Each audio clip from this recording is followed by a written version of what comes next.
name is Maria Costantini-Ferrando, and I am a physician. I am a reproductive endocrinologist at Reproductive Medicine Associates of New Jersey. Why would someone want to freeze their eggs? That's a very good question, and one that many people are starting to ask more frequently now that they're becoming aware that this is an option. Egg freezing is about women's self-empowerment. Self-empowerment means having the ability to have the sufficient knowledge to make options, to make decisions for your life. So egg freezing is one of those things that gives you options in your life. And how so, you may ask? Women's biological clock. That is the important concept here. It changes over time. Why am I saying that knowledge is power? Is because whether people are aware or not, the peak biological age for fertility in women is in their 20s. Meaning, if you had to go by when your ovaries are ready and when the best time is for you to try and get pregnant, it should be in their 20s. However, perception on surveys is over almost 60% of women believe that the biological clock stops ticking at age 44. Unfortunately, that's not the case. So knowledge is power because if you know what happens in your body, you know what steps to take in order to preserve your fertility. So what happens with your ovaries? What happens is that we have a finite egg number of egg quantity and egg quality. So quantity and the quality of your eggs is you are born with about 1 to 2 million eggs by the time you come out of the womb. By the time you reach puberty, you're down to 300 to 500,000. By the time you start reaching your late 30s, and some people it's mid-30s, some people it's late 30s, some people maybe early 40s, but your numbers may have gone down to as low as 25,000. So what happens through time is the numbers start going lower, lower, and lower. However, it's not just a question of quantity, it's also a question of quality. The ones that are left over are not as good as the ones that we used to have, and we don't have as many when we're in our late 30s as we used to have when we were in our teens and 20s. So that is the problem. The problem is the human eggs are finite and they do not regenerate. 4 out of 5 women want to delay childbearing, right? And there's many reasons why women want to delay childbearing. I think in surveys, at least a third of women want to delay childbearing because of career, education, right? These are all reasonable and important options that women have now that they didn't have in the past.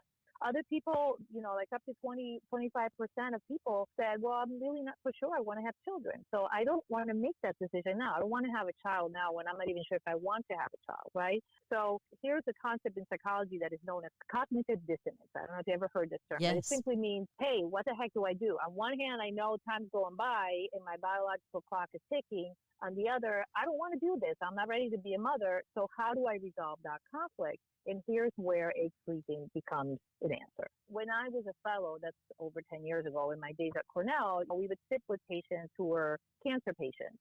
Mm-hmm. And we would start talking about freezing their eggs before they would undergo chemotherapy or radiation, all those kinds of procedures, which unfortunately we know affect your ovaries.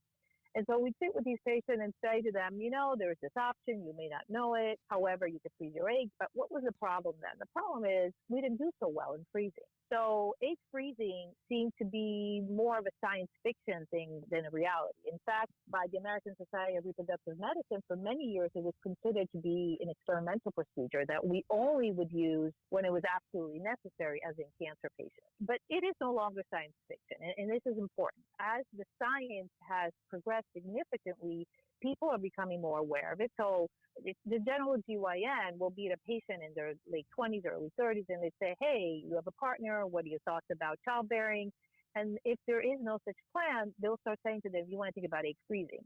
Or, we have women who come to me and they'll say, hey, my friend was a patient of yours and she came to you and I think I want to do the same thing.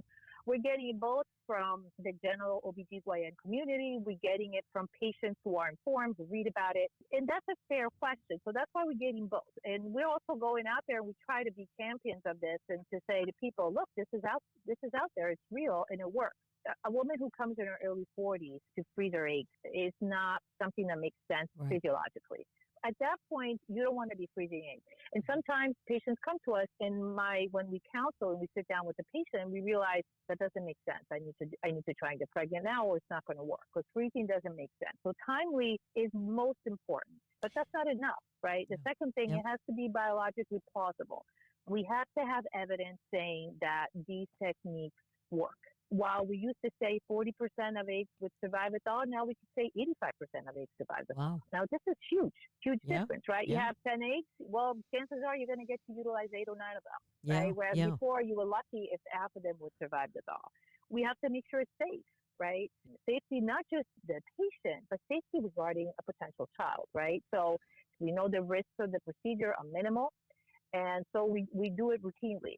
But we know more than that. We know that the eggs can thaw successfully, and we know that it doesn't increase any risk of birth defects, right? Because you wonder, gee, maybe something happens, you freeze the egg, something weird can happen, and you go and have a child, and then there's an increase in abnormalities. Absolutely not.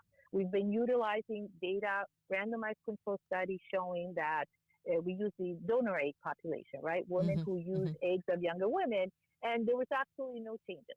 As the science progresses, do you ever consider eggs that you maybe had frozen 10 years ago? Could they be updated or you don't mess with them? They are frozen and they await usage or not? That's a fair question. And no, you don't mess with them. The bottom line is you don't want to mess with them. Once they're frozen, they're frozen. Yep. You know, at RMA, we've been using vitrification for over 10 years now. Yes. So we definitely have those eggs frozen with the correct technique. Exactly. However, okay. if you have some eggs frozen somewhere and they didn't use that technique, should you thaw them and refreeze them with a new technology? Absolutely not. Whatever you have at this point, and hopefully the quality of the eggs that you have is going to be sufficient to withstand any stressor. But let me bring one point, since you're asking this question, which is a very valid one, and that is it matters where you freeze. Half price, or you get a sale, or you get a discount, and we'll freeze your eggs. Or there's like anything, right?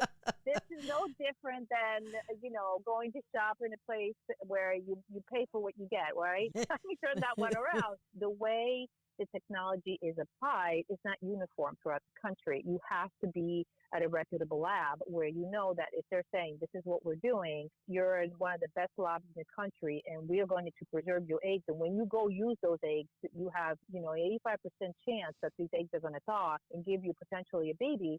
You have to go in a lab where that is done correctly. Wasn't there a story about a year or two ago? Was it a Seattle lab where something happened where the freezer system broke down? It happened. Yeah. They didn't take enough precautions, or they mixed them up, or, I thought it was mine, but it was somebody else's. Oh, boy. Or how are they frozen? And Yes. how do you know how are they frozen? Because when you go thaw them, you get maybe 2 or 3 instead of getting 8 or 9 if you had frozen 8, 10, right? So you basically are buying into a promise, right? So you are not going to know when you invest your money and you freeze these eggs what's going to happen. I guess, Doctor, you wouldn't go to visit the eggs to make sure that they're safe as you wait to use them. But I imagine having trust in the facility and knowing that they're doing the right thing. Does anybody on your end check on the eggs to make sure everything is copacetic? So the check is done at the time the procedure takes place. Once they are stored, which we know exactly where they are, we will know down to the canister exactly where their eggs are stored. Then we know they're safe. And that is exactly what you are investing your money in. Not just you're investing your money in the technique. You're investing your money in the reputation of the facility and the doctors who are doing the retrieval piece and the doctors who are deciding what kind of protocol to utilize for you to stimulate, to have your ovaries stimulated. You're investing in the embryologists who are taking these eggs, freezing them, and the technique that they use in freezing them. And you're investing also in the facility being responsible for the safety of these eggs. So that we're not at the beck and call of, we lost electricity, there was a tornado, there was whatever, and geez, we're so sorry, we lost everything. No, we have so many precautions in place that nothing can happen short of a catastrophic event, in which case, who cares? It won't matter. Those eggs are there for as long as you need them to be. And there's no time limitation. There's no like, sorry, we got freezer burnt and the eggs are no longer useful. It's not like freezing chicken in the freezer in the kitchen, right? These are frozen at such temperatures that time is not a factor. They are going to be as good today as they're going to be 10 years from now when you may want to utilize them. How long do you usually keep eggs? As long as needed. There's no time limit right now. Sadly, if someone freezes their eggs and then they pass away, what happens to the eggs, or is that a legal question? It's more of a legal question to some degree, but eggs are not as complicated as embryos. That's the property of the individual. The individual no longer is there, so those eggs no longer can be utilized. What we have had happen instead is more a situation where there's a sperm involved and one of the two individuals passes, and then you decide, what happens to those embryos when one of the individuals in the couple is no longer alive. Yeah. That's a little bit more complicated. The situation of cancer, that may be more of a complication. If I wanted to get my eggs frozen, take me step by step through what would happen. I will do an evaluation, meaning I will tell you, hey, this is worth it for you, or this is not worth it for you. You still have a chance. We will do basically an evaluation of your reproductive potential. We check hormone levels and we do an ultrasound, a very quick evaluation. The ultrasound, we look at the ovaries. When you look at an ovary, you see what's available every month. What happens every month is you have a whole bunch of what are called follicles. And these follicles are like fluid sacs. And then within these sacs, there's a little microscopic egg. You can't see them. So when you do an ultrasound, you'll see, is there 2 follicles in the ovary? Is there 10? Is there 20? That tends to correlate with what your reproductive potential. If I look at an ovary and I see a lot of follicles, I'll say, hey, well, you look great. This is definitely potential here. But then we check your hormones, and there's 2 hormones that give us information about egg quantity and egg quality. So if you fall within the range of what's considered to be within the norm, what's considered to be good potential, we will proceed. Within a matter of a couple of days, you'll know. You'll know very quickly. The day I see you, I'll be able to tell you what your ovaries look like. And within a few days later, I'll be able to tell you what your hormone levels are. So within a week, you'll have a sense whether this is reasonable or not.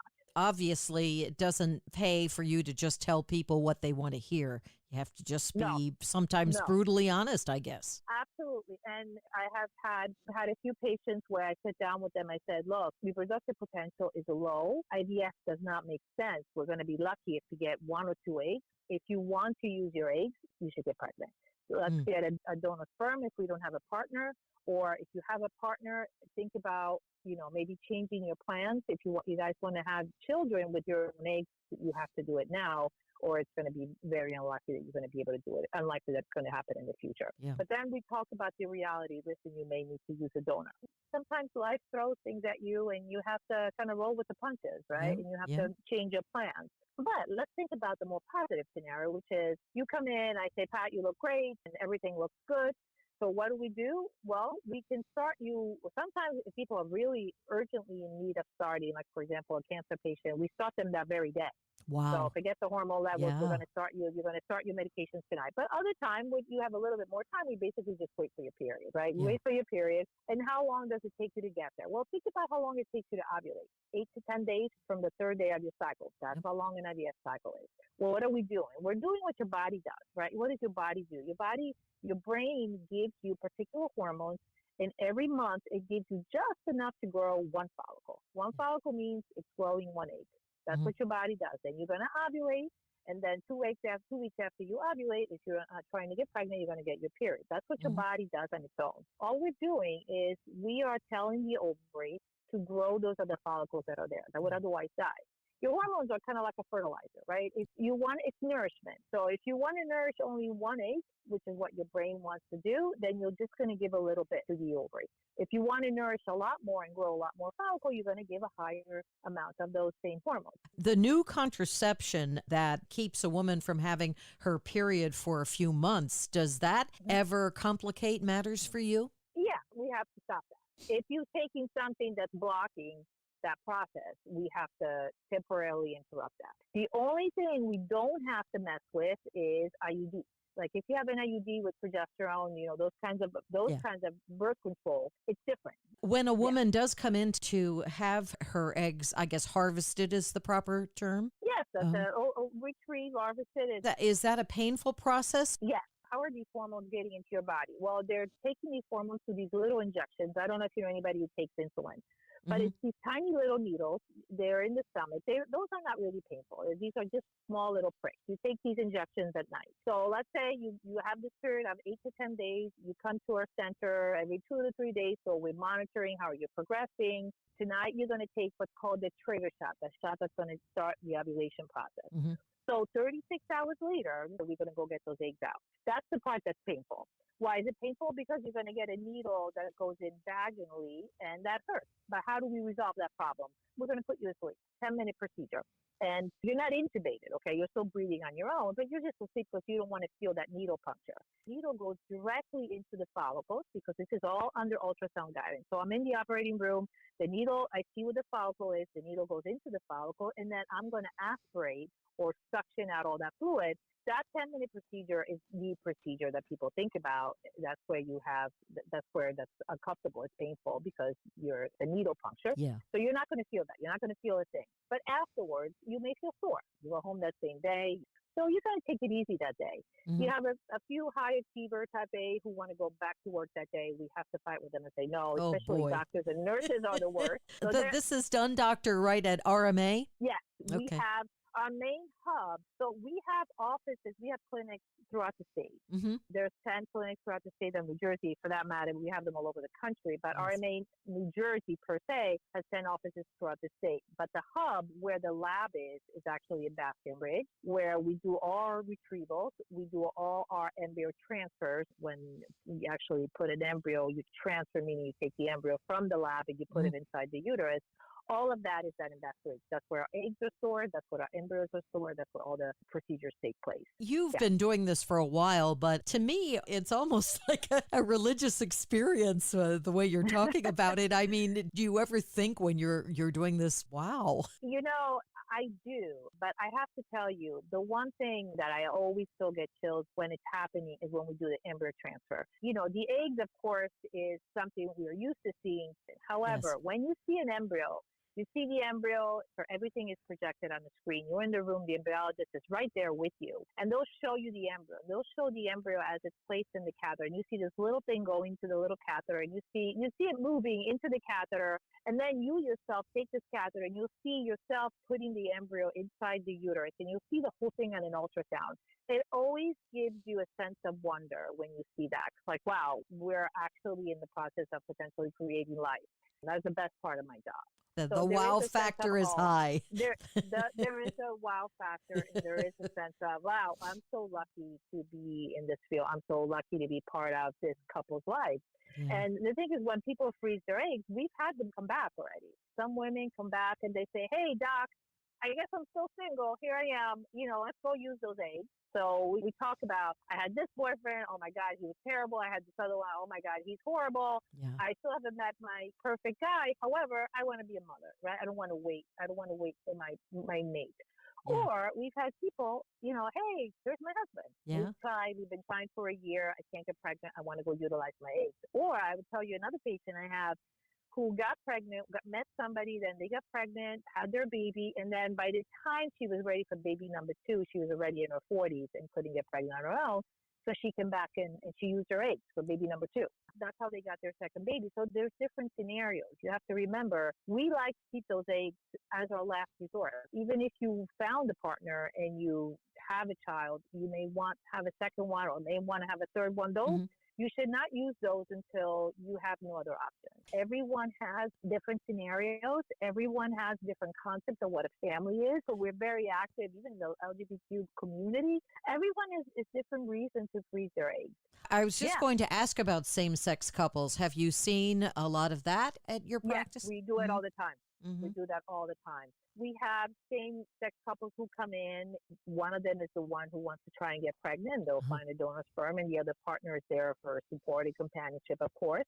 Or couples where one is the individual who's going to freeze the eggs, and the other member of the couple is the individual who's going to carry the baby. So, you know, one of the partners has no intention to carry the baby, so they will freeze the eggs, and then the partner will be the one who carries, or they'll swap. During the pandemic, I remember doing a interview with, I think, somebody from RMA about how life went on. During the pandemic, there were still people coming in to get either IVF or to have their eggs frozen. Yeah, we did everything in our power to not deprive, especially women who are older, of the opportunity to stay within that window of time where they could still freeze eggs or freeze embryos, because women, as they're getting older, they don't have that sort of, oh, let me just wait for COVID to end. What about the cost of these procedures? It's within between 7 to 8,000. And now a lot of companies like Google, for example, are now covering that cost because they sort of get it that women want to do this. And so then they can focus on their career. So companies are getting smarter and it's like, you know what? We should cover this. Let them do what they want to do and then they can focus on their career. You have been absolutely incredible, but I'm sure I didn't ask you about certain things that you want to mention. I'm so about empowering women. And to me, it's such a personal issue that I just want women not to be scared. So many young women now are, go-getters. And I am, I'm just so impressed with young women today. I have a daughter who's in her 20s and I see her. I see how active she is. I see how involved she is. This is just one of those things that I just want women to become more aware, not to be scared, and to ask questions. Ask questions. We can answer them. Your fertility is part of who you are. It's part of the wealth of being a woman. It's part of the power of being a woman. Go out there, get the information, and decide what you want to do because we're here to help you. That's really what to me is important.